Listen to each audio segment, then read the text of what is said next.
UPSC के according important content पाने के लिए ईजी क्लासेस को ज़रूर सब्सक्राइब कर लें और बेल आइकन भी प्रेस कर दें जिससे कि नोटिफिकेशन मिलता रहे।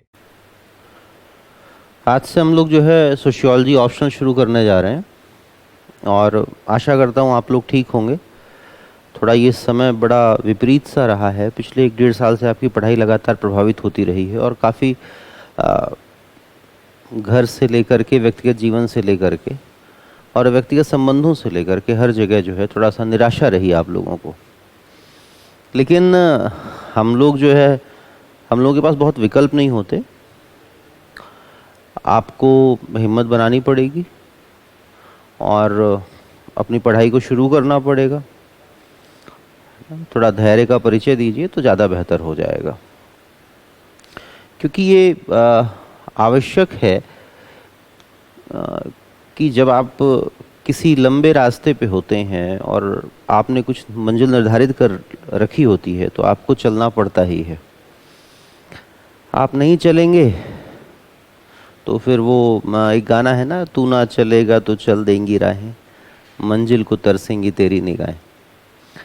तो इसलिए मजबूरी है कि आप चलें और शुरू करते हैं। बहुत सारी अनावश्यक बातें नहीं करते हैं।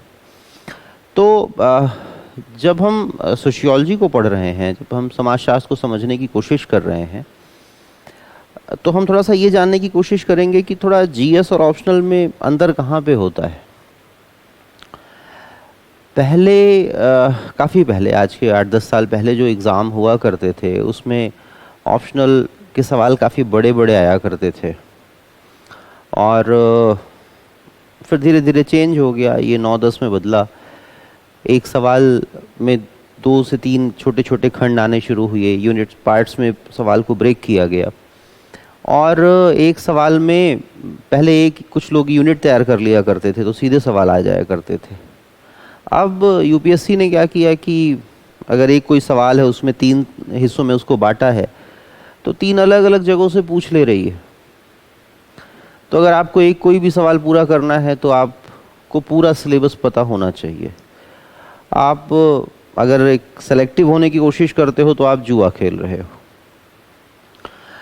दूसरा, जनरल स्टडीज़ का जो पहले पेपर हुआ करता था वो बहुत आसान हुआ करता था, सीधे सवाल आया करते थे। आजकल जीएस भी बहुत ज़्यादा एनालिटिकल हो गया है, बहुत डेप्थ की डिमांड करने लगा है और ऑप्शनल का लेवल और गहरा होता गया है।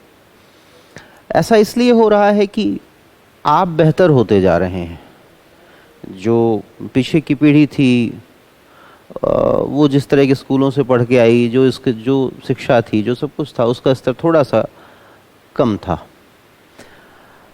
या ये कह सकते हैं उसे जो कुछ मिला वो उतना बेहतर नहीं था। आपको जो मिल रहा है वो थोड़ा ज़्यादा बेहतर रहा। हम अपने वातावरण के साथ, अपने एनवायरनमेंट के साथ इंटरेक्ट होते रहते हैं, अंतःक्रिया करते रहते हैं, जिसके कारण हम गढ़ते हैं खुद को और हमारी समझ बढ़ती है। तो जब हमारी समझ बढ़ती है तो थोड़ा कुछ बेहतर होता है। ये वातावरण जितना जटिल होता है, एनवायरनमेंट, उतना ही हमारा मस्तिष्क सोचने समझने की क्षमता जो है हमारी, वो थोड़ा सा बढ़िया होती चली जाती है। अब आपका वातावरण जटिल हुआ और इवोल्यूशन प्रोसेस के कारण थोड़ा सा आप बेहतर हुए तो प्रतियोगिता है, कंपटीशन है, थोड़ा बेहतर लोग लिए जाएंगे जो परीक्षा की मांग को पूरा करेंगे। और अगर किसी का नहीं होता तो इसका मतलब नहीं है कि वो पढ़ने में कमज़ोर है या कोई दिक्कत है। बहुत बार बहुत ऐसा होता है कि आप सूटेबल नहीं हो, कहीं और के लिए सूटेबल हो। तो अब जो ऑप्शनल का लेवल है वो और गहरा हो गया, थोड़ा उसकी समझ और गहरी होती चली गई। अब ये कहना कि अगर मैं आपसे ऐसा बोलता हूँ कि जो सोशियोलॉजी या समाजशास्त्र, अगर दूसरी तरफ हिंदी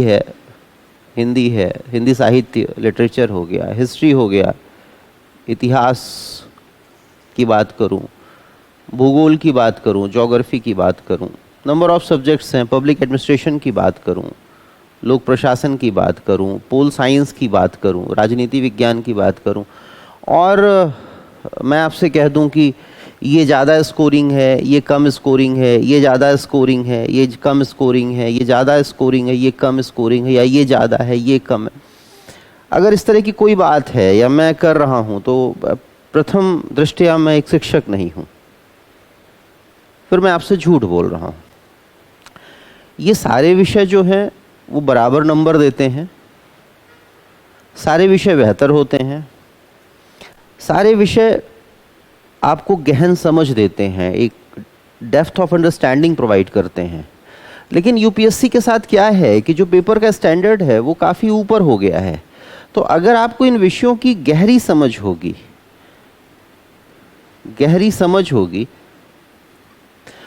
मैं ये मान के चल रहा हूँ कि इसमें इंग्लिश मीडियम के मेरे पास कम बच्चे होंगे अभी यहाँ पे, हो सकता है मुझे जो सुन रहे हैं, और हिंदी के थोड़ा सा ज़्यादा होंगे। तो मैं, अच्छा, भाषा अपने आप में कोई कुछ होती नहीं है, ये हमारा प्रेजुडाइज हो सकता है कि हमें ऐसा फील हो कि नहीं इंग्लिश बेटर है, हिंदी थोड़ा सा कम समझ में आ रही है। नहीं, ऐसा नहीं है, क्योंकि आप जिस इन्वायरमेंट में रहे हो वो तो हमेशा हिंदी का रहा है, तो आप ज़्यादा कंफर्टेबल अपने आप हिंदी के साथ होने वाले हो, है ना। आप इवोल्यूशन प्रोसेस को नकार नहीं सकते हो, क्योंकि आप दिन भर जो है जो भाषा बोलते हो वो आपको ज़्यादा बेहतर समझ में आती है।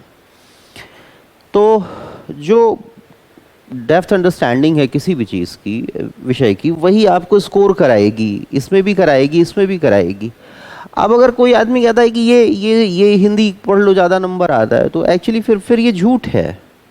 कोई ये कहता है इसमें नहीं आता, तो ये झूठ है। या मैं कहता हूँ इसमें नहीं आता, इसमें आता है, तो ये भी झूठ है फिर। तो all the subjects are equal scoring, सारे जो है बराबर स्कोर कर रहे होते हैं। मुद्दा सिर्फ इतना सा है कि आप जो आपकी कॉपी को जांच रहा है, जो एग्जामिनर है, क्या वो आप उसे संतुष्ट कर पाए? जो सवाल आपसे पूछे गए क्या उनका उत्तर आप लिख पाए, है ना। इवन मैथ्स भी अच्छी है, इकोनॉमिक्स भी अच्छा ऑप्शनल है। तो ऑप्शनल का चयन इस पे ना करें कि कोई पर्टिकुलर एक टीचर खड़ा हो गया है और उसने बोलना शुरू कर दिया कि नहीं ये स्कोर करता है और उनका नहीं किया। ये अजीब सा है। अब ये किसी का व्यक्तिगत अनुभव हो सकता है कि मैं बोलूं कि मुझको सोशियोलॉजी में नंबर आए और भूगोल में नहीं आए, तो भूगोल बेकार हो गया। ये हो सकता है कि मेरी भूगोल की समझ ही कमज़ोर हो, ऐसा हो सकता है ना। अब किसी आदमी को हिंदी में नंबर आए, सोशियोलॉजी में नहीं आए, तो हो सकता है भाई आप ना पढ़ पाए हो, आपकी समझ कमज़ोर हो उस विषय के संदर्भ में। मैं दिमाग कमज़ोर होने की बात नहीं कर रहा हूँ, समझ की बात कर रहा हूँ। इसी तरीके से लोक प्रशासन भी अंक देता है, पोल साइंस भी नंबर देता है। दूसरा, अब आपका तो पहली बात तो ये कोई धारणा नहीं बनानी है, इस तरीके से किसी विषय का चयन नहीं करना है। दूसरा, जब आप ऑप्शनल को चूज़ कर रहे होगे तो एक ज़रूर देखोगे कि ऑप्शनल जो आपकी समझ बना रहा है, जो अंडरस्टैंडिंग को डेवलप कर रहा है, वो आपका एसए में और जीएस में कितना हेल्पफुल है। एसए और जीएस में कितना हेल्पफुल है। क्योंकि हम सोशियोलॉजी की बात कर रहे हैं तो थोड़ा सा हम इस पे बात करेंगे।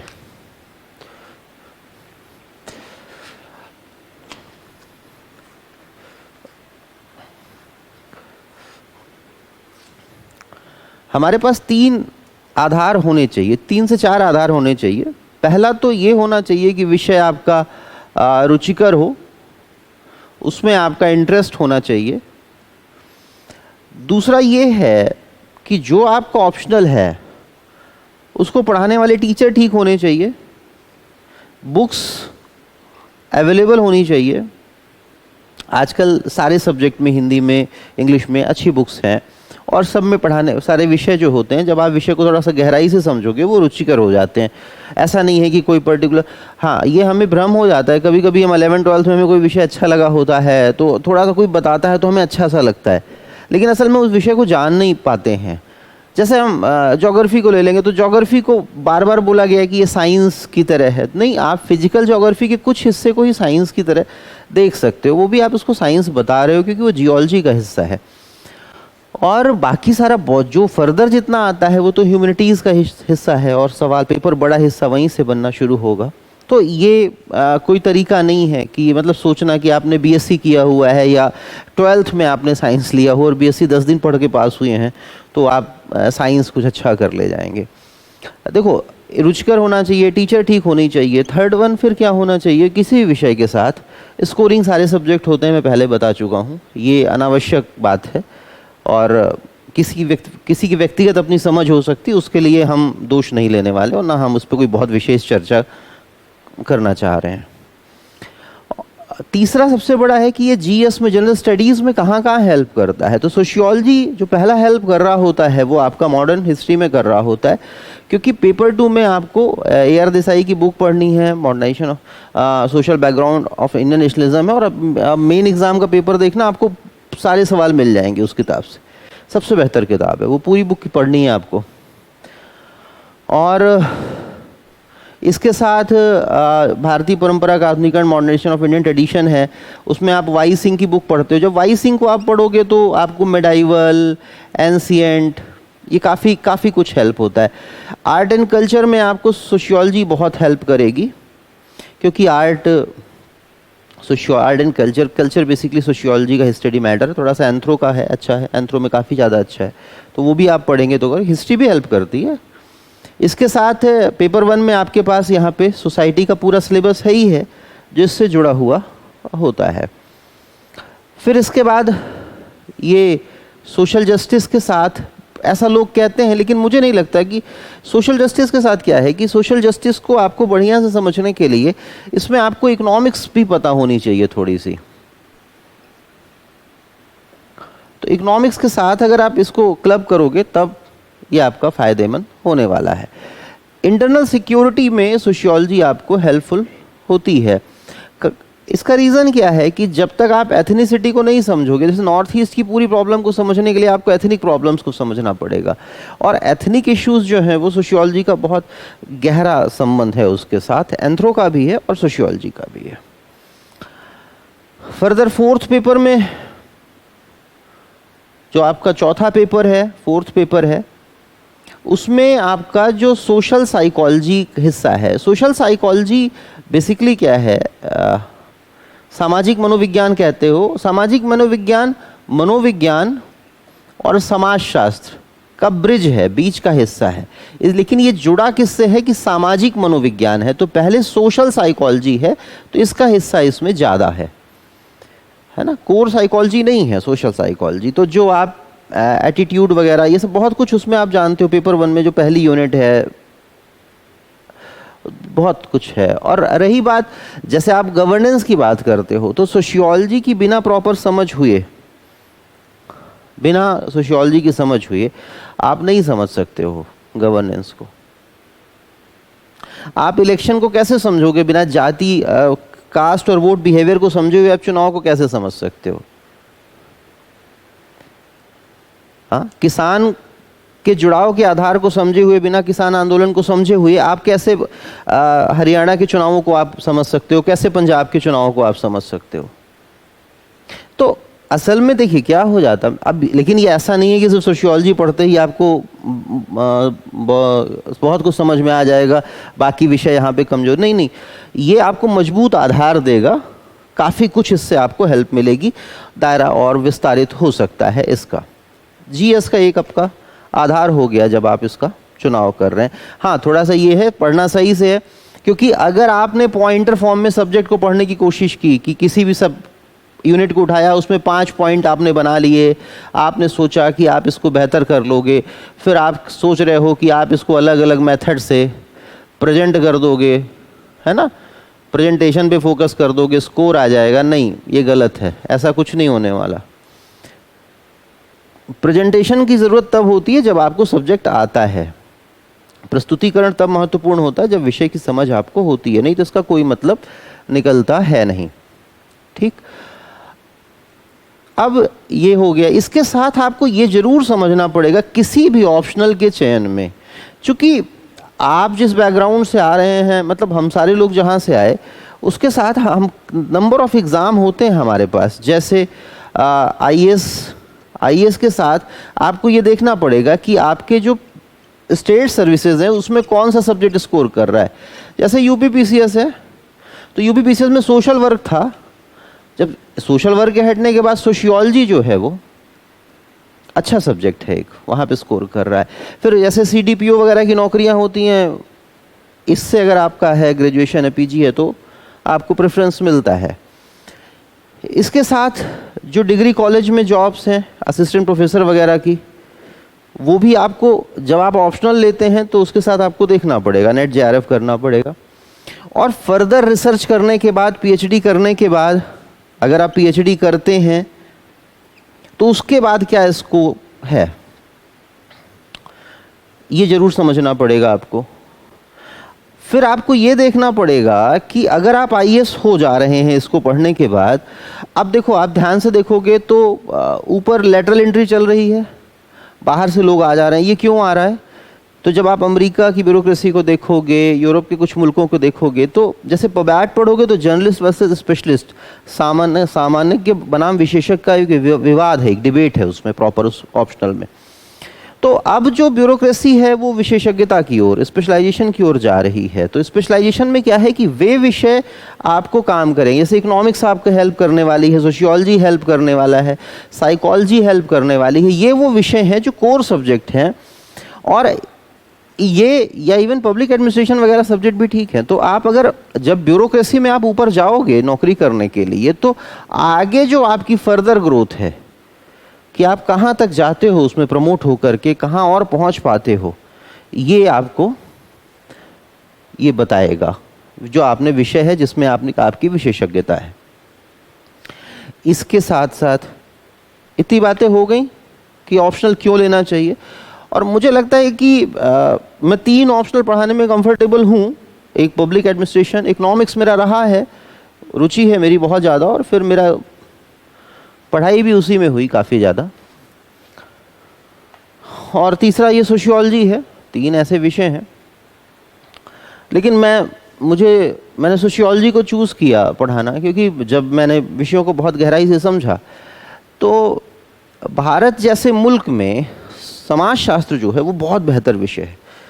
यूरोपियन सोसाइटी में हो सकता है सोशियोलॉजी जो है वो इकोनॉमिक्स की तुलना में कमज़ोर पड़ जाए, लेकिन भारत में चूँकि समाज बहुत मजबूत है इसलिए सोशियोलॉजी सोसाइटी बहुत स्ट्रांग है। अभी हम देखते हैं कैसे है। इसलिए इसके साथ साथ जो नई दुनिया आ रही है आज के 8 से 10 साल के बाद, है ना, आपको देखो, आपको सोशियोलॉजी, साइकोलॉजी, इकोनॉमिक्स, इन 3 विषयों में से किसी एक विषय का ज्ञान आवश्यक रहेगा मानविकी के विषयों में। और उसके साथ आपको डेटा एनालिसिस आना चाहिए। उसके लिए आपको कुछ कंप्यूटर की लैंग्वेज आनी चाहिए, वो आपको सीखना पड़ेगा अगर आप बेहतर भविष्य आगे के लिए चाहते हो जीवन में, क्योंकि बहुत तेज़ी से बदलाव हो रहे हैं। अब हम तो ये रहा कि सोशियोलॉजी लेने के क्या फ़ायदे हैं, ये विषय क्यों ठीक है, और आप उन आयामों पे सोचें। निबंध है, निबंध सोशियोलॉजी से आएगा ही आएगा, आप लिखेंगे। और निबंध में सोशियोलॉजी तो है ही है इम्पॉर्टेंट, उतनी मजबूत है ये। इकोनॉमिक्स बहुत इम्पॉर्टेंट है निबंध में। और बाकी आपको लगता है कि कोई बात आप कह रहे हो उसमें एक कविता लिख दे रहे हो तो वो निबंध अच्छा हो, तो कविता वगैरह बहुत आसान चीज़ है, खुद भी डिज़ाइन कर लोगे। इसके लिए कोई विषय पढ़ने की ज़रूरत नहीं होती। अब इसके बाद हम क्योंकि वो प्रेजेंटेशन का मेथड है वो सीख जाते हैं हम, वो छोटी सी चीज़ है, उसके लिए पूरे करियर को क्यों स्पॉइल करें। अगर कोई ये कहता है कि भाई आपको 10 रिजल्ट दिखा देगा कि उस विषय में नंबर नहीं आए, तो वो जो ऑप्शनल जो दूसरा आदमी पढ़ाता है, मैं उसमें अगर वो 10 दिखाएगा तो मैं उसमें 20 ऐसे स्टूडेंट दिखाऊंगा जो विषय वो पढ़ा रहा है उसके कारण उसका बच्चे का चयन नहीं हुआ। 200 नंबर आए हैं।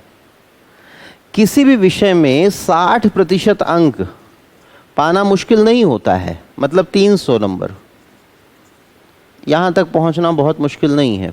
500 के इस समय जो आपका ऑप्शनल का स्कोर है, 60% वो मार्क्स होते हैं कि अगर आपने सवाल को बढ़िया से समझा है, उसको अंडरस्टैंड किया है और उसका उत्तर लिख दिया है, आंसर लिख दिया है, और जो उसकी डिमांड है उसको पूरा कर ले गए हैं, तो आपको आ जाता है। अभी बहुत सारे सवाल आते हैं पेपर में। बहुत सारे सवाल आने से क्या हो जाता है, आपको 3 से 4 हज़ार वर्ड्स के बीच में लिखना पड़ता है। 3-4 हज़ार वर्ड्स को लिखना कम टाइम में बहुत तेज लिखना पड़ता है। तो अब आप ऐसा नहीं हो सकता है कि आपने सेकुलरिज्म पढ़ना शुरू किया, धर्मनिरपेक्षता, उसको आप 7-6 घंटे सेकुलरिज्म पढ़ के बैठे हो। इंडिया की सेकुलरिज्म, टर्की का सेकुलरिज्म, नाइजीरिया का सेकुलरिज्म, सोमालिया का, सीरिया का सेकुलरिज्म, इंडिया का सेकुलरिज्म, बांग्लादेश का सेकुलरिज्म और सेकुलरिज्म का सेकुलरिज्म। हाँ, तो politics and secularism, economics and secularism, philosophy of secularism, बढ़ाने को तो कुछ भी पढ़ाया जा सकता है ना। तो 300 घंटे आप चाहो तो सेकुलरिज्म पे पढ़ो, पीएचडी करो, आप रिसर्च करो, होते ही हैं पीएचडियाँ, लोग मोटी मोटी लिख देते हैं, पढ़िए आप। असल में क्या है कि आपके पास वहाँ पे आपको 4 से 5 मिनट हम मान लेते हैं कि आपके पास समय, इसी 5 मिनट में आपको सवाल को ब्रेक करना होता है ना, सवाल को तोड़ना होता है। उसके बाद आप क्या करते हो, फिर सवाल को फ्रेम भी करना होता है, दिमाग में अंदर जगह नहीं होती, बहुत होगा पेंसिल वगैरह का यूज़ कर लोगे और 4 से 5 पॉइंट आप ले करके आओगे, सिलेबस में दिमाग दौड़ाओगे, थिंकर से कुछ हम देखते हैं, वो हमें समझ में आएगा कि कहाँ कहाँ से हम पॉइंट्स ले आते हैं और फिर हम इसको फिल कर देते हैं। अगर आप सवाल को ब्रेक कर लेगे और सीख गए और ये फिल कर ले गए तो भी आप इतने नंबर पाओगे। और अगर आपकी समझ बढ़िया है तो आप स्कोर कुछ भी पा सकते हो, कुछ भी पा सकते हो। इतना पा सकते हो कि शायद कोई ना पाया हो, क्योंकि कोई ना कोई तो पाएगा ही ना। बेहतर तो लोग होते ही जाते हैं, हर विषय के साथ ऐसा है, ऐसा नहीं कि सोशियोलॉजी के साथ है, हर विषय के साथ। जनरली वे लोग हर विषय में नंबर आप देखेंगे कि पाते हैं और लोग उन्हीं का मार्क्स, उन्हीं का रिजल्ट दिखाते हैं। जब आप उनका बैकग्राउंड देखोगे तो पता लगेगा कि उन्होंने उस विषय में पीएचडी की हुई है। तो जब आपने पीएचडी कर रखा है तो आपको ऑप्शनल के टीचर की क्या ज़रूरत थी। अगर आपने एमए किया, पीएचडी अच्छी जगह से कर ही लिया, फिर आप खुद कुछ लिखते ही रहते हो, किताब लिखते ही रहते हो, समझते रहते हो, और फिर आप कहते हो कि नहीं इसको, अरे तो स्कोर तो करता है, सारा सब्जेक्ट स्कोर करता है भाई। अगर आपने उस लेवल पे पढ़ा है तो फिर आपको हल्का सा ब्रशअप की ज़रूरत है बस, है ना। क्योंकि एजुकेशन वो ट्रेनिंग ऑफ माइंड है। जो सब्जेक्ट होता है वो आपको खास तरीके से देखना सिखाता है, खास तरीके से विषय को दुनिया को देखना सिखाता है। जैसे मैं एक सामाजिक प्राणी भी हूँ और मैं एक आर्थिक प्राणी भी हूँ। I am economic animal and also social animal. तो जब दोनों हूँ मैं, या आप अपने बारे में ध्यान से सोचिए और एक वर्ड यूज करिए सोसाइटी, और एक वर्ड यूज करिए इकोनॉमी, और थोड़ा सा दिमाग को रोकिए और थोड़ा दिमाग कोशिश करिए कि दोनों अलग कहाँ पे हैं। बोलिए पॉलिटी, राजनीति, थोड़ा सा हिम्मत करिए और सोचिए ये अलग कहाँ पे है। खैर हम आते हैं इस पे, धीरे धीरे शुरू करेंगे। हमारा पढ़ने का पैटर्न क्या होगा, हम बेसिक से शुरू करेंगे। 15 क्लास के आसपास हम जो है ये पहले मैं नहीं करता था इस तरीके से, लेकिन अब मुझे बहुत सारे बच्चे ऐसे हैं जो उस बैकग्राउंड से नहीं होते हैं, तो ये एक एनसीईआरटी है 4। पहली ये है, दिख रहा होगा, इंट्रोड्यूसिंग सोसाइटी, और फिर अंडरस्टैंडिंग सोसाइटी, ये क्लास 11th की हो गई, और एक ये हो गई social change and development in India, और ये चौथी हो गई इंडियन सोसाइटी। 4 ये एनसीईआरटी हैं जो हम कवर करेंगे, धीरे धीरे इससे आगे बढ़ेंगे। थिंकर्स वगैरह के लिए मैं इस बुक को प्रेफर करता हूँ, मुझको अच्छी लगती है, थोड़ा टफ है, लिखी हुई है, और ये है Anthony Giddens, capitalism and modern social theory. अच्छी है, पढ़ना चाहिए तो पढ़िएगा इसको। मुझे जो और राइटर हैं उनसे ठीक लगती है कंपैरेटिवली ये बुक। और गिडेंस, सोशियोलॉजी में गिडेंस कहीं पे भी अवेलेबल हो, कुछ भी गिडेंस का आपको मिले तो पढ़िए ज़रूर उनको। कुछ लोग होते हैं बहुत अच्छे लोग हैं लिखने वाले, बहुत सारे लोग हैं, नाम बताऊंगा मैं धीरे धीरे। और हम कोशिश करेंगे कि ओरिजिनल टेक्स्ट थोड़ा सा पढ़ने की कोशिश करें, वहाँ से एग्जाम्पल्स को लेकर के आएँ। बिना ओरिजिनल टेक्स्ट के एग्जाम्पल्स के जो आप सोच रहे हो कि 60% के ऊपर कुछ नंबर पाने जा रहे हो, वो फिर आना मुश्किल हो जाता है। आप विषय का चयन इसमें नहीं होना है कि मतलब अब आपने कहा कि नहीं मैम कक्षा जब 8 में थे 9 में थे तो हमने सूरदास को पढ़ा हुआ था, तो अब इसका मतलब ये नहीं है कि आप सूरदास पे पीएचडी जो कर रहा है वो और जो क्लास 6 की बुक थी वो बराबर है। और एक हमेशा ध्यान में रखेंगे, एनसीईआरटी ठीक है एनसीईआरटी, लेकिन 14-15 साल के बच्चे के लिए लिखी गई। एनसीईआरटी में इतना कुछ भी नहीं है कि आप एनसीईआरटी पढ़ के कुछ कर ले जाओगे, है ना। ये भ्रम है, ये सामान्य रूप से उन बच्चों के साथ भ्रम ज़्यादा बड़ा होता है जो क्लास एक बड़ी क्राउड है, जो ऑफलाइन क्लासेस में आते हैं या ऑनलाइन भी है। एक बार आपको एक्सेस 1 या 2 बार का दे दिया, 3 बार का दे दिया, अब आप उसमें सुन नहीं पाते हो प्रॉपर चीज़ों को, या क्लास में आप एक बार क्लास करके चले जा रहे हैं, तो एक बार चले जा रहे हैं आप 3 घंटे की क्लास में, आप थोड़ी कंसंट्रेशन लेवल उतना होता नहीं। पहली बार कोई विषय पढ़ेंगे कितना समझ में आ जाएगा आपको, तो बच्चा जो है, और फिर आप जिस एज ग्रुप में होते हो उसमें बहुत सारी दुविधाएं भी आपके पास होती हैं, है ना। फिर आप थोड़ा सा गड़बड़ भी करते हो, घर की दिक्कतें भी होती हैं, बहुत बार बहुत सी परिस्थितियां हो जाती हैं, तो आपकी पढ़ाई ब्रेक हो जाती है। अब उसमें फिर लास्ट में क्या होता है, कोचिंग करने का पूरा फ़ायदा आपको मिलता नहीं है। इसलिए हमारा मानना है कि अगर ऑनलाइन है तो अनलिमिटेड एक्सेस होना चाहिए, कितनी भी बार देखे बच्चा। और ऑफलाइन है तो ऑफलाइन जब पढ़ाया जा रहा है तो उसके साथ फिर ऑनलाइन वो क्लास रिकॉर्ड करके मिलनी चाहिए, तो उस क्लास को कम से कम 2 से 3 बार सुना जाए। अगर आप टीचर को सुन लोगे तो सारे भी जो भी शिक्षक पढ़ा रहे हैं, कोई बड़ा छोटा टीचर नहीं होता। जो भी 10 साल से 15 साल से मेहनत कर रहा है और विषय को पढ़ा रहा है वो ठीक है, बराबर होता है। अब ये हो सकता है कि कोई यूट्यूब पे बड़ा कलाकार हो, कोई छोटा कलाकार हो, हाँ कि नहीं, तो थोड़ा बहुत नाम का फ़र्क पड़ता है प्रचार से, लेकिन इसका मतलब नहीं है जो भी शिक्षक आपको अच्छे से ईमानदारी से पढ़ा रहे हैं वो आपको ठीक है, लेकिन आप उनको पूरा अंडरस्टैंड कर पाओ, है ना, पूरी तरीके से आप उनको समझ पाओ, तो सभी लोग अच्छे होते हैं, है ना। कोई बहुत बड़ा टीचर नहीं होता, और हाँ एकदम से कोई नया है तो थोड़ा सा उसमें जोश ज़्यादा होता है उस शिक्षक में, और उसको लगता है कि वो जो बता देगा वो एकदम अद्भुत सा होगा, वो धीरे धीरे ख़त्म होता है। तो कम से कम उस टीचर को चूज़ करिएगा जो कम से कम 5-6 साल कम से कम पढ़ा चुका हो, और किसी भी फील्ड में होता है ये, सभी क्षेत्रों में होता है।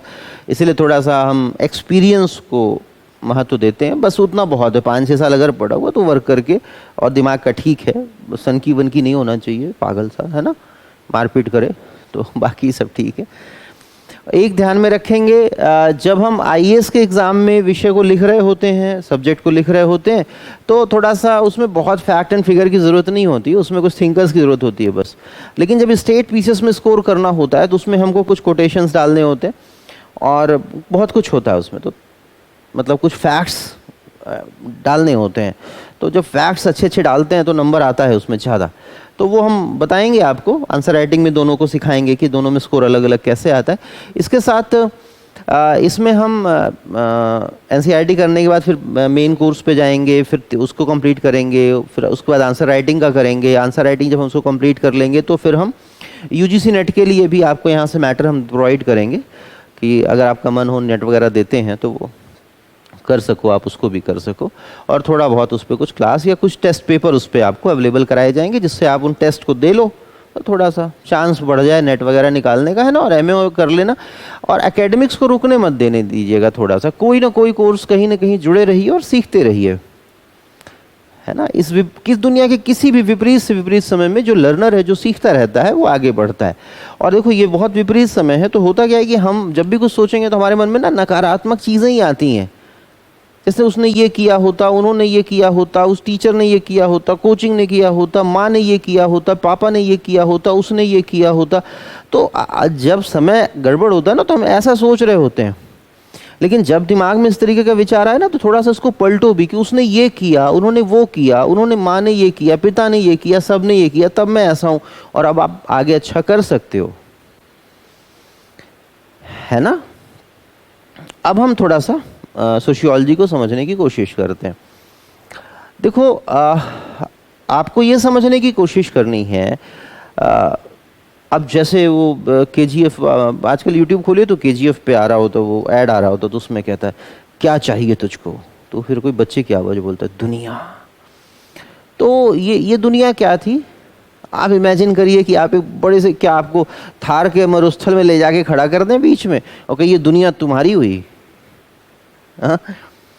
या ऐसा कोई शहर हो जहां कोई इंसान ना रहता हो, सबको मर चुके हैं लेकिन बिल्डिंगें बड़ी बड़ी हो, वहां पे पैसा खूब हो, खाना खूब हो, स्टोर हो, लेकिन कहीं कोई आदमी ना हो, आप अकेले रहो,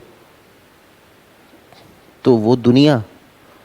तो ये जो डायलॉग था कि क्या चाहिए तुमको, दुनिया, इसमें कौन सबसे इंपॉर्टेंट था? इंसान, हम लोग, है ना, जिसको जनसंख्या बोलते हो। अच्छा, एक और उदाहरण दीजिए। मान लीजिए कहीं पे लाखों लोग हैं, आप अकेले हैं, आप भी हैं, और आप कहते हो मुझे चाहिए दुनिया, और सारे के आपको छोड़ के बाकी सब पागल हैं और जी पागल खाने से निकल के आए हैं।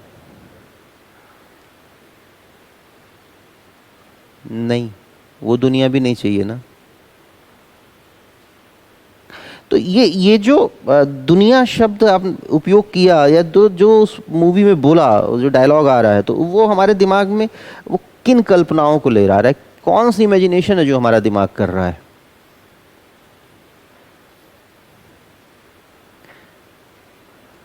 है ना? और जब आप ये बोलते हो कि मैं अपनी सोसाइटी में सफल होकर एग्जाम्पल बनना चाहती हूँ, मैं अपने समाज में सफल होकर एग्जाम्पल बनना चाहता हूँ,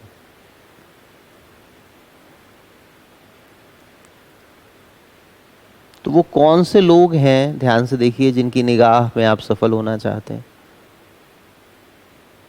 आप देखेंगे बहुत बार ऐसा सवाल आएगा, बहुत लोग कोरोना में मर गए, आप चाहते हैं मैं बनूंगा तो इसको दिखाऊंगी, मैं बनूंगा तो इसको दिखाऊंगा, और बनूंगी तो इसको दिखाऊंगी, ऐसा बोलते हैं, सबको बताएंगे। आप कल्पना करिए, आपके बनने के पहले वो लोग मर गए।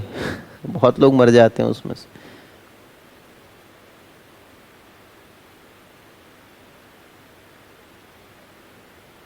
तो कभी ये दुविधा आई, अजीब सा सवाल मन में उठा कि किसको दिखाएंगे?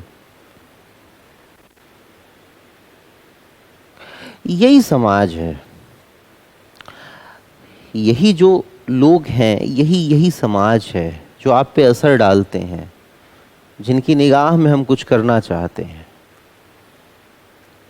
और वहाँ ना कोई सिविलाइजेशन है, सभ्यता है, कुछ अच्छाइयाँ हैं।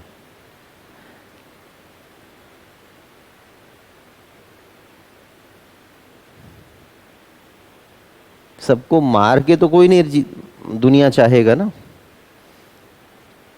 आइए बढ़ाते हैं। तो एक हमारा तरीका होता है किसी भी चीज़ के बारे में जो हम सोचते हैं, तो एक अपने को ध्यान में रख करके सोचते हैं, सेल्फ को ध्यान से रखिए, अप्लाई करिए खुद पे। जब अपने तरीके से देखना शुरू करेंगे तो आप उन लोगों को पहचानना शुरू करेंगे जो आप पे ज़्यादा असर डालते हैं, जिनका ज़्यादा महत्व है, और उन लोगों का जिनका आपके मन में उससे कम महत्व है, फिर आप उससे कम महत्व है और उससे कम महत्व है, कौन आपको इन्फ्लुएंस ज़्यादा कर रहा है, कौन नहीं कर रहा है। बहुत इस तरह के सवाल मिलेंगे दुनिया के लिए आपके। और दूसरा, अब खुद को हटाने के बाद हम क्या करते हैं, बहुत सारे लोगों को इसमें ले आते हैं, और यहाँ पे हम अकेले थे। यहाँ पे ये है एक, अब कल्पना करिए आप जिस ज़िले के हैं, जिस प्रदेश के हैं, जिस एरिया के हैं, वहाँ हर आदमी है, और उसके लिए ऐसे ही अलग अलग लोग हैं जिनकी निगाह में वो सफल होना चाहता है, जिनकी निगाह में वो करना चाहता है, जहाँ वो दिखाना चाहता है।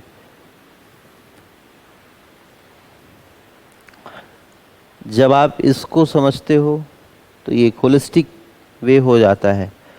तो इससे हम बहुत सारी प्रॉब्लम्स को समझने की कोशिश करते हैं, बहुत सारी अच्छाइयों को समझने की कोशिश करते हैं, और नज़रिया हमारा देखने का तरीका वो बड़ा हो जाता है। इस वाले में थोड़ा सा अपने पे अप्लाई करते हैं तो थोड़ा सा कुछ सुधार होने लगता है, सोचने समझने की ताकत हमारी बदलने लगती है। तो एक ये वाले डायमेंशन पे चलना है और एक इस वाले डायमेंशन पे चलना है, तो ये दोनों हम पैरेलल लेके चलेंगे। अच्छा, अगर जैसे हमारा पढ़ने का तरीका ये मुझे कभी समझ में नहीं आया इस कि आप 5 से 6 पॉइंट आप किसी विषय में किसी टॉपिक पे पढ़ लो, तैयार कर लो और आपको समझ लो विषय आ गया। नहीं, आपको ये भ्रम होगा कि आपको विषय आ गया, लेकिन आप कभी नंबर नहीं पाओगे, ये निश्चिंत रहो इसके लिए। आप ये तभी आएगा जब आप विषय को सोचने समझने के लायक हो जाते हो, विषय को समझ रहे होते हो, फिर आप देखते हो कि वो ज़रूरी पॉइंट्स हम कैसे कैरी करें, तब उसके लिए ये बाद में बनाया जाता है। अगर आपने इसको शुरू में बना लिया, number of points her topic के लिख लिए, तो आप विषय का मर्डर करने जा रहे हो, मर गया विषय, सब्जेक्ट। तो अब अदरवाइज क्या है कि पहले आपको विषय की समझ बनानी है ज़िंदगी में, अपनी दूसरों की, उसको समझना है, और फिर लास्ट में कैरी करने के लिए हम उन जरूरी पॉइंट्स को लेते हैं।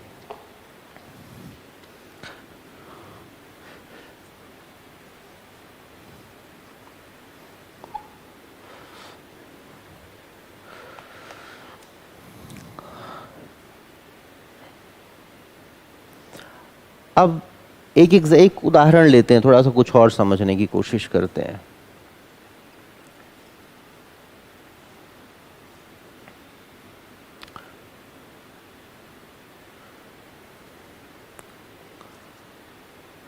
ये हम एक जंगल मान लेते हैं।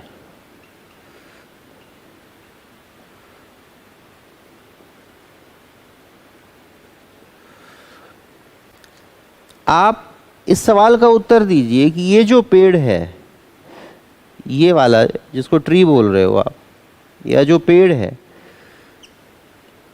इस जो बढ़ेगा या जो यहाँ से पानी लेगा, जल लेगा, है ना, वाटर लेगा, है ना, फर्टिलाइजर वगैरह बोलते हो आप, न्यूट्रिएंट्स लेगा, वो बिना इनसे प्रभावित हुए हो सकता है कि ये कितना इसके हिस्से में आने वाला है सब कुछ, ये कितना बड़ा बनने वाला है, ये कैसा होगा, ये बढ़ेगा कि नहीं बढ़ेगा, ये सब कुछ इसके अगल बगल के पेड़ों पे निर्भर कर रहा होता है। हम खेत जब किसान फसल लगाते हैं तो उसमें बहुत सारी घासें वगैरह आ जाती हैं, तो उसको किसान निकालता है क्योंकि पोषण उसकी ओर, फसल की ओर चला जाए। ऐसे ही एक इंसानों का जंगल होता है।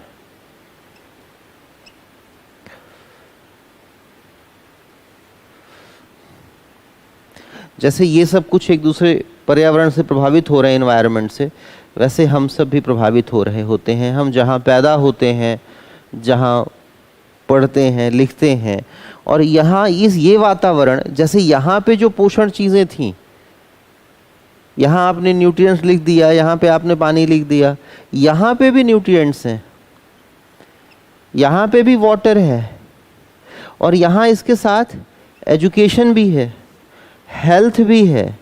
मतलब जो हम नई दुनिया में आए तो हमारे वातावरण, इन्वायरमेंट में बहुत कुछ नई चीज़ें आ गई। तो ये इन चीज़ों को लेकर, हेल्थ, एजुकेशन, है ना, बाकी घर, हाउस, इस तरह की चीज़ें, यहाँ पे बहुत सारी चीज़ें अलग हो जाती हैं। तो ये जो इसकी पहुँच, जैसे ये सारी चीज़ें, ये कितना बढ़ेगा ये प्रभावित कर रहे हैं, वैसे ये कैसा होगा, ये सारी चीज़ें इसको प्रभावित कर रही होती हैं। ये लोग प्रभावित कर रहे होते हैं। अगर यहाँ पे 3 घर हैं और एक ही आदमी ने 3 रख लिए हैं तो इसको दिक्कत होने वाली। तो इस पे क्या प्रभाव पड़ेगा, ये कितना बढ़ेगा। और हम सब जहाँ पैदा हुए, जिन लोगों के बीच में रहे, उन्हीं से सीखा हमने, वही हमारी दुनिया है, असल में वही हमारा समाज है। हम उन्हीं को दिखाना चाहते हैं, उन्हीं की निगाह में सफल होना चाहते हैं। जैसे ये पेड़ अगर बड़ा हो जाए तो इसी जंगल के अंदर रहने की कोशिश करता है, और इसको थोड़ा सा और ध्यान से लेकर के चलेंगे तो यहाँ पे देखोगे ना, यहाँ बहुत सारे जंगल हैं।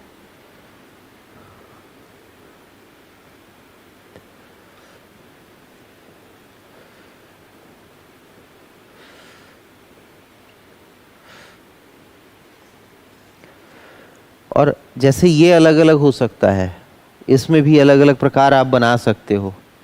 आप पढ़ते होगे भूगोल में, मिट्टी कैसी, बारिश कैसी, वातावरण पर्यावरण कैसा, तो जंगल कैसा। ऐसे ही इंसानों की दुनिया में हमारे जिस जहाँ हम जिंदा हैं, जहाँ हम रह रहे हैं, जिंदा हैं, वहाँ पे ये लोग कैसे, अगल बगल के लोग कैसे, इनकी शिक्षा, इनका एजुकेशन कैसा, इनका हेल्थ कैसा, मतलब इनकी किन स्कूलों में एक्सेस कैसा, पहुंच किस तरह के स्कूल में इनके बच्चे पढ़ पा रहे हैं, कैसे अस्पतालों में दिखा पा रहे हैं, यहाँ जो अगल बगल पड़ोसी हैं वो कितने पढ़े लिखे हैं, इनकी संस्कृति कैसी है, ये सब कुछ मिल करके ना इसको गढ़ता है। जैसे ये पेड़ गढ़ा जा रहा है, वैसे ही हम और आप गढ़े जा रहे होते हैं, हम और आप बनते हैं। और हम इस चीज़ को जीवन में कभी नहीं समझ पाते हैं कि असल में हम ऐसे क्यों हैं। और आप जानते हैं, जब हम समाजशास्त्र पढ़ते हैं तो हम इसको स्ट्रैटिफिकेशन बोलते हैं। शब्द आते रहेंगे, आगे पढ़ते रहेंगे, अभी टेंशन नहीं लेंगे। स्तरीकरण बोलते हैं। स्तर जो है हमारे ही जीवन में होता है, मोहल्ले से मोहल्ले में बदलता रहता है। आप जहाँ रहते हो वहाँ पे आप बोलते हो कि वो अमीर लोग वहाँ रहते हैं, ये अमीरों का मोहल्ला है, यहाँ की ज़मीनें बहुत बड़ी महंगी हैं, यहाँ की जेंट्री अच्छी है, लोग अच्छे हैं, उनके बच्चे अच्छे स्कूलों में पढ़ते हैं, उनको बढ़िया अस्पताल नसीब होता है, उनको बचपन से कंप्यूटर मिल गया। तो जब सब कुछ उनका अलग सा रहा, आप ये बताओ कि यहाँ पे इस पेड़ को, ये रेगिस्तान होता, फिर यहाँ ये पनपा होता, और एक बढ़िया पानी वाली ज़मीन होती, अच्छी बेहतर ज़मीन होती, वहाँ पे ये पनपा होता, तो ये एक जैसा होता। जब ये चीज़ें प्रभावित कर रही हैं पेड़ को, तो वो सारी चीज़ें जिसकी हम बात कर रहे हैं वो प्रभावित कर रही होती हैं इंसान को। आपको ये समझ में आएगा कि यूरोप जब बोला तो आपने बोला वहाँ के लोग सभ्य हैं, फिर आपने नाइजीरिया बोला, अफ्रीकन कंट्रीज़ बोली, सोमालिया बोला, तो आपने कहा वहाँ बच्चे अपराधी हैं, अलग अलग धर्म जातियों की बात करते हैं, और ऊट पटांग सा हम स्टेटमेंट बोलते रहते हैं। कभी आपने ये देखा कि ये जो पेड़ था, इस वातावरण के संदर्भ में देख रहे थे, लेकिन इस इंसान को कभी इसके एनवायरनमेंट के रिलेशन में देखा कि ऐसा क्यों है? ये कोई और नहीं है, ये हम हैं, ये हम हैं। और यहाँ बहुत कुछ और होता है। जो हम जिस समाज में है ना, जहाँ से हम सपने देखते हैं, हमारे पास रिश्ते भी बहुत होते हैं, और सारे रिश्ते आपस में हमको बांधे रहते हैं।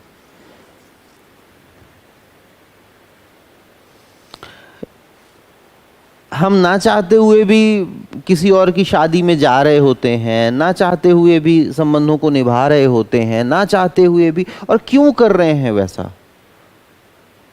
ऐसा क्यों कर रहे हैं? इसका उत्तर सोशियोलॉजी देगी आपको।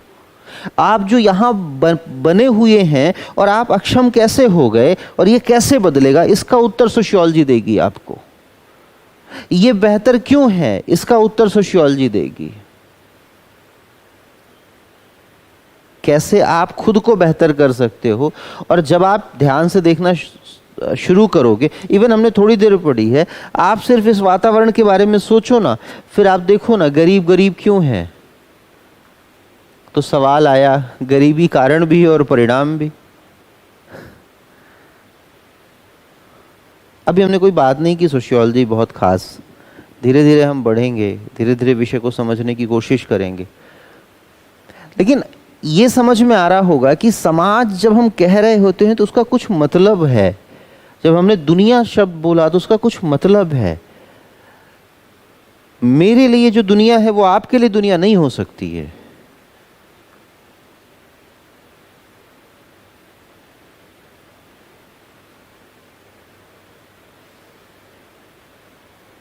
थोड़ा सा इसको सोचिए। दुनिया माने पूरी धरती पर राज नहीं करना है आपका। दुनिया का कॉन्सेप्ट भूगोल का नहीं था, दुनिया का कॉन्सेप्ट इकोनॉमिक्स का नहीं था। कि जिस दुनिया की बात की थी उस डायलॉग में, उस सोशियोलॉजी का था। खैर, धीरे धीरे आगे बढ़ते हैं और इसको जीवन में कभी मत भूलिएगा। कल्पना करिए, आंखों को बंद करिए, थोड़ा दिमाग को ले जाइए और देखिए, जहाँ जाइए एक पेड़ को देखिए, उसके अगल बगल के वातावरण को देखिए, मिट्टी को देखिए, पानी की उपलब्धता को देखिए और अगल बगल उपजे हुए पेड़ों को देखिए। किसके हिस्से में ज़्यादा, किसके हिस्से में कम आ रहा है और वो कमज़ोर क्यों है, कोई पेड़ बड़ा क्यों है, किसी जगह पे सब ठीक क्यों है। और जब उसको समझेंगे तो ये भी समझने लगेंगे। अब याद करिए उस गांव को, याद करिए अपने परिवार को, याद करिए किसी दूसरे के परिवार को और देखिए ना, ये जो पहुंच थी ना शिक्षा तक, स्वास्थ्य तक, स्कूल तक, जो बचपन में कंप्यूटर मिला, जो सब कुछ था, वो जो वातावरण जैसे यहाँ गढ़ रहा था वैसे ही वातावरण यहाँ पे भी गढ़ता है। तो सोशियोलॉजी हमको समझ देती है कि जो जिस वातावरण ने हमको गढ़ा है, जब हम उसको समझने लगते हैं कि वो हमको कैसे प्रभावित कर रहा है और हमारे साथ साथ जब हम उसको थ्रो करते हैं, प्रोजेक्ट करते हैं बाकी सारे लोगों के ऊपर और एक मैक्रो अवधारणा बनाते हैं, तब हमें सामाजिक समस्या समझ में आती है। और दुनिया ऐसे न जाने कितने हिस्सों में बटी है। आपके शहर में जब आप झुग्गी बोलते हो, स्लम बोलते हो, या आपके गांव में जब आपने गरीब बोला, या जब हमने किसी जाति विशेष का नाम लिया, तो असल में दृष्टिकोण इन सारी चीज़ों तक पहुंच से था। ये जो दबाव था रिश्ते निभाने का, इससे था। ऊपर वाले में नहीं जाते हैं लोग, अपने काम पे फोकस रख ले जाते हैं, एक दूसरे की प्राइवेसी की इज्जत कर लेते हैं। लेकिन यहाँ वाले पे नहीं है कोई प्राइवेसी, यहाँ पे आज़ादी नहीं होती है। एक दूसरे के जीवन में इंटरफेरेंस बहुत ज़्यादा हो जाता है। एक बच्चा, कोई आप कुछ काम करिए, सबसे ज़्यादा लोग आपके समाज में बुराई करने लगेंगे। जब बुराई करने लगते हैं तो ये सारे लोग आपको प्रभावित करने लगते हैं। आप उलझ जाते हैं, आपका समय व्यर्थ हो जाता है, आप बहुत दिन तक परेशान रह जाते हैं। और ये क्यों हो रहा है? सोसाइटी, वही सोसाइटी है आपकी। जगह बदलती है, लोग बदलते हैं, नया समाज बनाते रहते हैं, लेकिन पुराने से अलग भी नहीं हो पाते हम।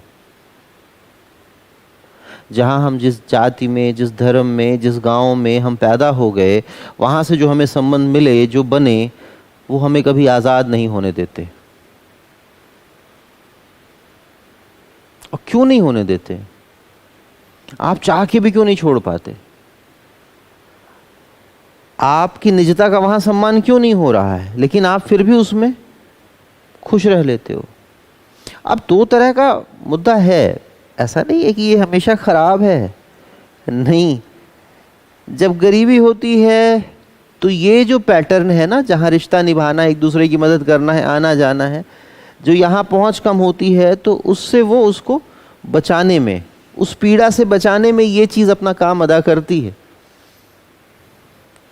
लेकिन जब सब कुछ होता है तो इसकी ज़रूरत नहीं होती। तो सिर्फ गलत नहीं है, बल्कि उसमें अच्छाइयाँ भी बहुत हैं। हम देखेंगे कि अच्छा क्या है, बुरा क्या है। दोनों दृष्टिकोण सोशियोलॉजी में चलते हैं और दोनों तरीके से हमको देखना सीखना पड़ता है। जो पहला दृष्टिकोण था, जिसमें हमने बताया कि यहाँ आपको आज़ाद नहीं होने दे रही हैं ये सारी चीज़ें, आपको परेशान रख रही हैं, आप काम नहीं कर पाते हो, कुछ सीख नहीं पा रहे हो, बार बार यहीं उलझ जा रहे हो, इन संबंधों में उलझे पड़े हो। और ये एक्सप्लॉइटेशन हो रहा है यहाँ पे, ये शोषणकारी हो गई। तो हम इसको एक दृष्टिकोण हो गया, मार्क्सिस्ट बोल देते हैं। और जो ये था कि नहीं, यहाँ पे कमजोर था, स्वास्थ्य नहीं ठीक थी, शिक्षा नहीं ठीक थी, लेकिन इन संबंधों के भरोसे वो जी गया, जिसको हम फंक्शनलिज्म बोलते हैं, प्रकार्यवाद बोलते हैं। तो ये देखने का एक नजरिया है, इसको हम समझेंगे। जो अच्छा देख रहे थे, इसके कारण इसको देख रहे थे वो, कि इसके कारण ये जिंदा रह गया, इसको हमने प्रकार्यवाद बोला। सोशियोलॉजी में शब्द उपयोग में लाया जाएगा। और जब हमने देखा कि नहीं, ये इस बंधनों के कारण ये आज़ाद नहीं है, इसकी पहुंच नहीं है, इसकी चूंकि पहुंच थी इसलिए ऊपर बैठा हुआ है, तो उसको हम कन्फ्लिक्ट थियरी बोल देते हैं, कन्फ्लिक्ट अप्रोच बोल देते हैं, संघर्षवादी दृष्टिकोण बोल देते हैं, मार्क्सवादी दृष्टिकोण बोल देते हैं। खैर, कुछ कुछ समझ में आ रहा होगा। दक्षिण भारतीय फिल्में आजकल आप देख रहे होगे यूट्यूब पे, लॉकडाउन वगैरह में बहुत देखते समझते रहते हैं ऐसा। अब हो सकता है आपका शौक अलग हो, हाँ, हॉलीवुड की देख रहे हो, लेकिन कहीं पे भी देख रहे हो। जब आप हॉलीवुड की फिल्में देखते हो तो हॉलीवुड की फिल्मों में देखो ना, उनके परिवार को देखो, एक दूसरे की ज़िंदगी में, है ना, इंटरफेरेंस देखो, उनके शादी के बंधनों को देखो, एक दूसरे की प्रति जिम्मेदारियों को देखो, एक दूसरे के प्रति रेस्पेक्ट को देखो। और दक्षिण भारतीय फिल्म में आओ, वहाँ पे जो फैमिली वैल्यूज़ हैं, पारिवारिक मूल्य हैं, उनको ध्यान से देखने की कोशिश करो। आप बोलते हो कि कितना भी हो गया, लेकिन वो अपनी संस्कृति को बचा करके फिल्मों में अश्लीलता नहीं है, न्यूडिटी नहीं है, बहुत कुछ नहीं है ऐसा। तो ये समझने की ज़रूरत है कि जब आप दक्षिण भारतीय सिनेमा को आपने देखा तो आप क्या समझ रहे थे उससे, आप उससे क्या जानना चाह रहे थे, वहां पे आप क्या देख रहे थे। आप ध्यान से देखिए ना, सिर्फ वो गुंडा नहीं था, मारपीट नहीं था, गांव था, गांव के लोग थे, वो मिलकर के काम करते हैं, परेशान भी हैं, उनका हीरो है, फिर वो पूरे दो परिवारों को मिला रहा है या पूरे परिवार को बचा रहा है।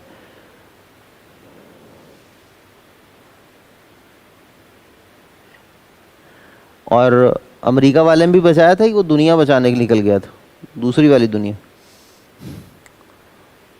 पूरी मानवता को बचाने निकल जाता है वो। और अभी जो बॉम्बे में मूवी बन रही है वो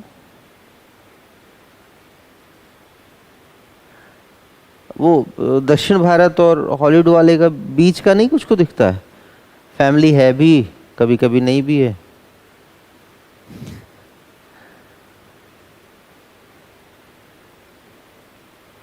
तो जब आप इसको देखते हो तो हमें आपको समझ में आ रहा होता है कि ये जो रिलेशनशिप का पैटर्न है वो क्षेत्र, काल, मतलब टाइम और स्पेस पे मैटर करता है, जगह जगह बदलता जाता है।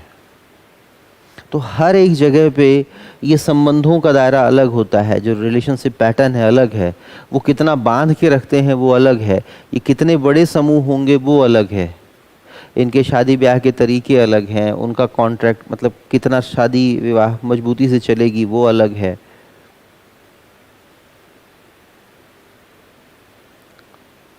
और बहुत कुछ है सोशियोलॉजी में। आपको भारत को समझना है। जब आप भारत में देखते हो, आप कभी नॉर्थ ईस्ट की कोई मूवी उठा लेना, असम वगैरह कोई, तो वहाँ पे देखो कैसा है, वो किस तरीके से अपनी चीज़ों को प्रस्तुत कर रहे होते हैं। जो हम ऐतिहासिक फिल्में कुछ देख रहे होते हैं, ठीक है, उसमें थोड़ा बहुत बदलाव किया होता है, लेकिन बहुत कुछ ठीक सा भी रहता है।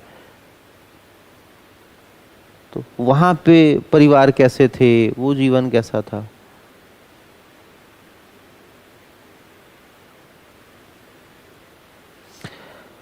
सोसाइटी कितनी पावरफुल है इसका अंदाज़ा हमको लगता नहीं है। इसका अंदाज़ा उस दिन लगता है जब समाज के द्वारा बनाए गए ना सामाजिक संबंधों को, बंधनों को आप तोड़ने की कोशिश करते हो। ये आप हैं,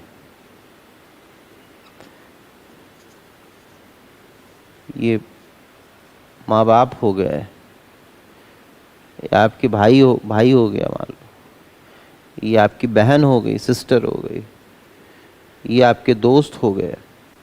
दोस्त भी प्राइमरी में आ जाते, क्लोज हो जाते हैं, थोड़ा दूर कर देते हैं। ये पड़ोसी हो गए, गांव वाले।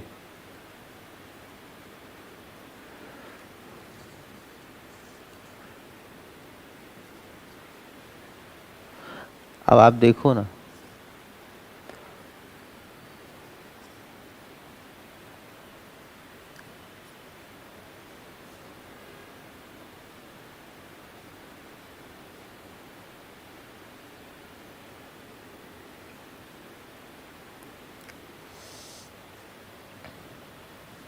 और ये आप कहीं पे नौकरी कर रहे हैं, दूसरे जगह रह रहे हैं,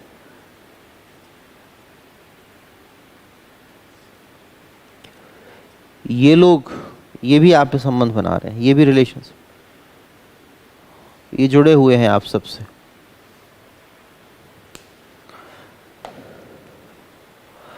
आप अचानक ना अंतर धार्मिक, इंटर रिलीजन मैरिज की बात करिए, अपने पिता से करिए,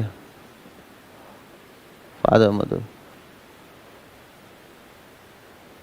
या शादी करके आ जाइए आप। अब आपको समझ में आना चालू होगा कि ये जो तार हैं जहां जो जिससे आप बंधे हुए हैं,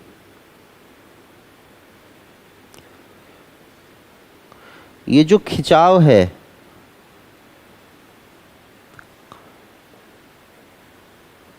ये कितना प्रेशर है, कितना खींच रहा होगा, कितना दबाव होगा आपके ऊपर।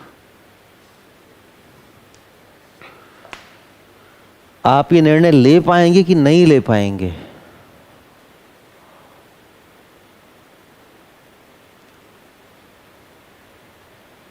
आप देखिए आपका बीपी की प्रॉब्लम पैदा होती है कि नहीं होती है? आप सिर्फ कल्पना करिए इस स्थिति की। और बहुत सारे लोग हैं, हम जहाँ भारत में क्या है कि ये बहुत मजबूत है। ये बहुत मजबूत होने के कारण कि हम में से सबके जीवन में ऐसा हो जाता है कि बहुत बार हमारा अट्रैक्शन, बहुत बार चीज़ें बहुत दूसरे धर्म के लोगों, दूसरी जाति के लोगों और है ना महिला पुरुष का आपस में होता है। लेकिन वो वैवाहिक संबंधों के संदर्भ में, आगे रिलेशन को ना बढ़ा पाने के संदर्भों में समाज के दबाव, यही खिंचाव,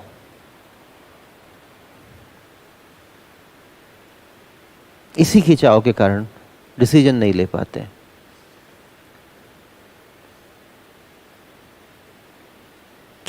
और ये सबके साथ हो रहा है, ये सबके साथ हो रहा है। आप सारे लोग भुक्तभोगी हो, सब लोग विक्टिम हो इसके। जब गांव अगर आप गांव से जुड़े हुए हैं, छोटे शहरों से जुड़े हुए हैं, तो ये और दायरा बड़ा हो जाता है। मामा मामी, फूफा फूफी, मामू, है ना, मुस्लिम्स में, हिंदुओं में मामा हो जाएंगे, ये फादर हो जाएंगे, पापा हो सकते हैं, अब्बू हो सकते हैं, है ना, माँ आई भी हो सकती है, माँ भी हो सकती है, अम्मी भी हो सकती है। और ध्यान से देखिए, क्या दिल्ली में रहने वाले व्यक्ति के लिए उतना ही खिंच रहा है? हरियाणा में रहने वाले व्यक्ति के लिए उतना ही खिंच रहा है? यूपी में रहने वाले उतना ही है? शहर, गांव, मुस्लिम, हिंदू, अलग अलग जातियां, जाट, राजपूत, ब्राह्मण, गुर्जर, है ना, बाकी सबको करिए इसमें, यादव को ले आइए और सबसे पूछिए आपस में, उत्तर भारत, दक्षिण भारत, नॉर्थ ईस्ट, राजस्थान, है ना, तमिलनाडु, हर जगह, हर गांव में, हर शहर में। और आप वहाँ की पिक्चरों को देख करके, वहाँ के चीज़ों को पढ़ करके इस दबाव को की सीमा को समझ सकते हो। ये कितना दबाव है, कितना ये प्रेशर है। ये जो कंट्रोल करके रखता है ना कि आप ऐसा ही करोगे, सोशल कंट्रोल बोलते हैं इसको, सामाजिक नियंत्रण बोलते हैं इसको। नहीं करोगे, आपके परिवार का बहिष्कार कर देगा गांव। ये दायरा और बड़ा होगा अभी। ये लोग कहीं और से जुड़े होंगे, इनके रिलेशनशिप कहीं और से जुड़े होंगे, ये लोग इनका बहिष्कार कर देंगे। एक्सक्लूजन, सोशल एक्सक्लूजन बोल देते, इनसे संबंध नहीं रखेंगे, एक्सक्लूड कर देंगे। और ये जो टूटता है यहाँ पे, ये है क्या? ये क्या है? रिलेशन। ये क्या है? Relationship, relationship, relationship, relationship, relationship, relationship, relationship, relationship, relationship, relationship, relation, संबंध, संबंध, सामाजिक संबंध, है ना, रिलेशनशिप, रिलेशनशिप। तो आप जब ध्यान से देख रहे हो क्या हो रहा है सब, अब जब हम डिफाइन करें कि समाज संबंधों का जाल है, society is a net of relationship,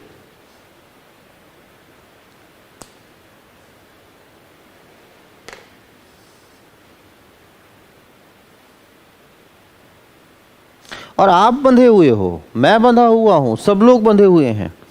sociology पढ़ने की खूबसूरती क्या है कि अभी ऐसा बहुत कुछ है आपके जीवन में, वो सब आप समझने लगते हो। और फिर जैसे आप केस स्टडी आपके चौथे पेपर में आएगा, आप डिस्ट्रिक्ट मजिस्ट्रेट हो, और वहाँ पे जैसे समाज पिछड़ा हुआ होता है, जहाँ गरीबी ज़्यादा होती है, ग्रामीण क्षेत्र जैसे आप बोलते हो, वहाँ ये तो बहुत मजबूत होता है। और जहाँ ये बहुत मजबूत होता है, वहाँ पे कोई भी परिवर्तन इसी के थ्रू लाया जा सकता है। आप इसको डिस्ट्रॉय करने की कोशिश नहीं कर सकते हो। ये रिलेशनशिप तुरंत डाइल्यूट नहीं होते हैं, ये समय के साथ लगते हैं। पहले और मजबूत थे, जब गरीबी कम हो जाती है, हर आदमी का अपना जीवन का दायरा अपना अपना सिमटने लगता है, तो ये जो खूब बड़ा सा जाल है वो छोटा छोटा होने लगता है, छोटे छोटे जालों में होने बदलने लगता है।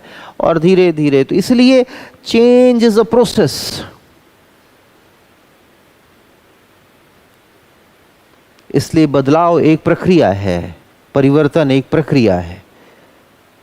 और इस दायरे को बनाइएगा। आज एक कॉपी पेन लीजिए, एक पेज उठाइए और उस पर जोड़िए आप कितने लोगों से कितने रिलेशनशिप हैं जो दबाव बनाते हैं। जब आपके घर में शादी की बात हुई, आपकी बहन की शादी की बात हुई, आपने कोई निर्णय लेने की कोशिश की या कुछ भी, तो वो कितना बड़ा चैनल है जो आपको इन संबंध, कितने ज़्यादा रिलेशनशिप चैनल से आप बंधे हुए हैं और कितना दबाव आपके ऊपर पड़ता है।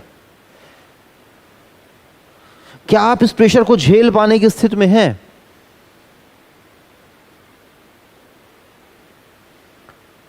और नहीं है तो या तो आप ये संबंध छोड़ करके भाग जाओ कहीं पे, तो आपके जाने के बाद फिर ये झेलेंगे।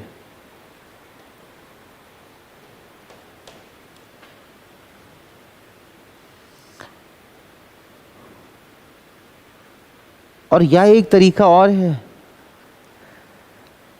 यही वो वातावरण है, एनवायरनमेंट था। और ये सारा ना, ये सारा का सारा अलग अलग स्तरों पे अलग अलग होता है। यहाँ वाले का है ये, यहाँ वाले का है, यहाँ वाले का नहीं है। तो इसलिए अपना स्ट्रेटा ऊपर ले जाओ, यहाँ ले जाओगे ये जाल छोटा हो जाएगा। और ये तार भी ना बहुत कमज़ोर से हो जाते हैं। कोरोना पीरियड के बाद जब ये 1.5 साल हो गए, आर्थिक समस्याएं थी, दिक्कत थी, कोई किसी के काम नहीं आया, समाज बोल रहे थे, हम जाति बोल रहे थे। जाति क्या है? एक यही सामाजिक संबंधों का एक बड़ा पैटर्न है जो पाया जाता है क्षेत्र विशेष में। धर्म भी तो ऐसे ही आपको जोड़ता है, आपका परिवार भी तो आपको जोड़ता है। कुछ छोटे हैं, कुछ और बड़े हैं, कुछ और बड़ी अवधारणाएं हैं। और कैसे जुड़े हुए हो आप?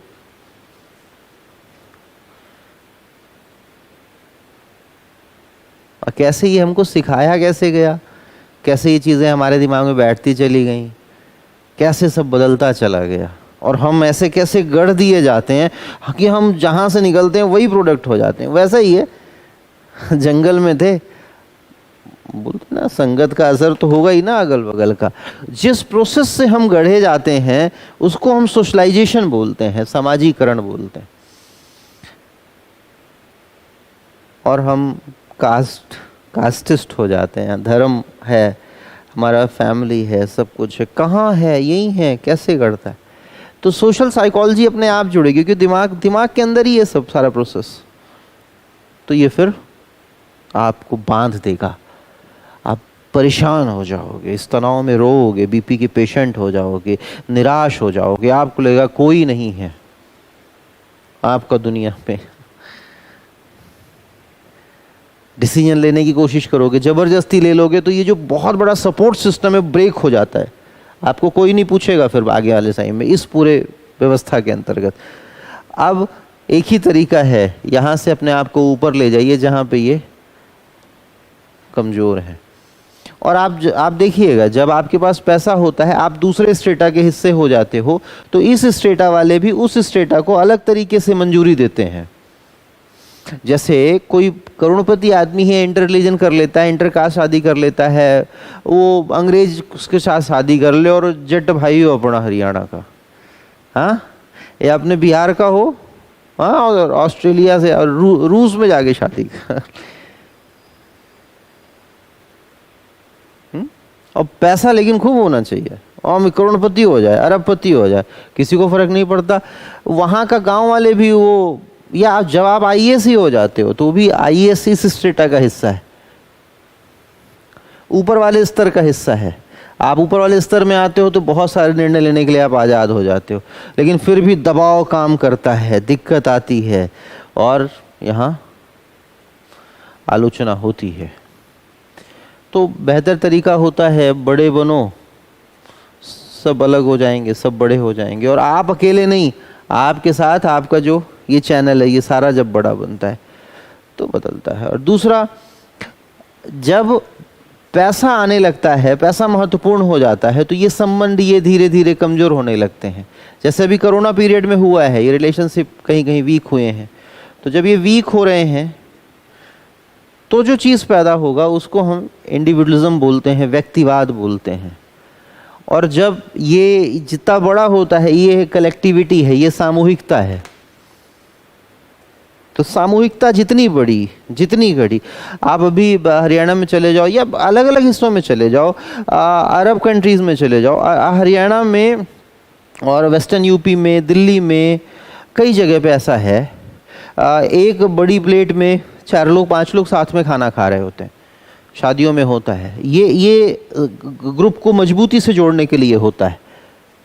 ऐसा ही अरब में आप देखोगे तो वहाँ पे भी बड़ी प्लेट में 5-6 लोगों 7 लोगों का ग्रुप बैठे खाना खाता है। तो ये ऐसा नहीं है कि ये प्रैक्टिस सिर्फ हरियाणा में है या वेस्टर्न यूपी में है या देश के कुछ अन्य हिस्सों में, नहीं, इस तरह का अभ्यास पूरी दुनिया में आप ढूंढ सकते हैं कि ये कैसे अपने आप को मजबूत रखने का तरीका है। और जब ये मजबूत बन जाता है तो आपको आज़ाद भी नहीं होने देगा, ये प्रेशर और मजबूत हो जाएगा। ठीक, तो आज हमारा होमवर्क क्या है कि हम कॉपी पेन लेंगे और इसको बनाएंगे, इसको डिज़ाइन करेंगे और सोचेंगे। एक चैनल बनाना शुरू करिए कि ये पापा हो गए, मम्मी हो गई, ये फूफी हो गई, ये कुछ और हो गया, ये कुछ और हो गया, फिर इनके कौन हो गया, इनका कौन हो गया, इनका कौन हो गया, और ये रिलेशनशिप है, ये आपके जाति हो गए, पड़ोसी हो गए, गांव वाले हो गए, कहाँ कहाँ से कितना कितना ये जुड़ा हुआ है। और जब आप इस पूरे नेट को बना लेंगे, इस पूरे नेट को बना लेंगे आप, फिर आप जहाँ पढ़ते हैं, जहाँ आए हैं, दोस्त यार भी सब कुछ हो गए, सब कुछ को बनाना है आपको। जब ये बना लेंगे तब आपको समझ में आएगा कि असल में आपका समाज क्या है, व्हाट इज़ योर सोसाइटी।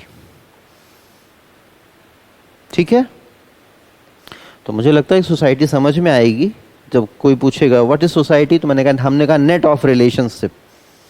बहुत अच्छी डिफिनीशन है, मैकाइवर ने दी इसको, है ना, और भी डिफिनीशंस हैं। अब मैं मैकाइवर का नाम ले लिया, नेट ऑफ रिलेशनशिप बोल दिया, अब ये भूलेगा नहीं? भूलेगा। आपसे सवाल बना दें कि समाज क्या है ना, और वो कैसे जो है वो चेंज प्रोसेस को स्लो कर देता है, समाज क्या है कैसे वो परिवर्तन की प्रक्रियाओं को धीमे कर देता है, स्पष्ट करें। ये ऐसे मेंस का सवाल बन सकता है। अभी तो बहुत छोटा सवाल है ये, और आगे बड़ा होता चला जाएगा। ठीक, अब इसको हम, है ना, क्लास को समाप्त करते हैं। शुरू में छोटी छोटी क्लास लेके चलेंगे। थोड़ा ऐसे बिना बच्चों को रिकॉर्डिंग कराने की मेरी आदत नहीं है, थोड़ा सा इसके लिए सॉरी रहेगा, लेकिन हाँ ठीक करते हैं इसको। और एनसीईआरटी करना शुरू करेंगे। 4 एनसीईआरटी आप हैं, 4 जो मैंने बताई हैं, 4 की 4 एनसीईआरटी आप खरीद लेंगे। और है ना, society is a net of relationship, ये पूरा डेवलप करेंगे। ठीक, और पहले हम एनसीईआरटी को करेंगे। एनसीईआरटी का लेवल बहुत कमज़ोर है, काम भर को है। थोड़ा सा मैं उसमें चीज़ों को एग्जाम्पल के थ्रू जोड़ दिया करूँगा, नई कहानियाँ जोड़ दूंगा, तो थोड़ा थोड़ा वो तेज़ी से और अच्छा होता चला गया। और वो आपका 10-15 क्लास में एक बेस बढ़िया बन जाएगा, तो जिससे हम जब थिंकर्स वगैरह को पढ़ना शुरू करेंगे और लोगों को पढ़ा करेंगे, थोड़ा और अपग्रेड करके पढ़ेंगे, ओरिजिनल टेक्स्ट के कोटेशन वगैरह लिखना सीखेंगे, उसको डालना सीखेंगे, क्योंकि हमको मोर देन 60% मार्क्स चाहिए, है ना। 60% से ज़्यादा नंबर लिया जाएगा, first class. Thank you, thank you very much. मुलाकात होती है, टेंशन मत लीजिए कोरोना में।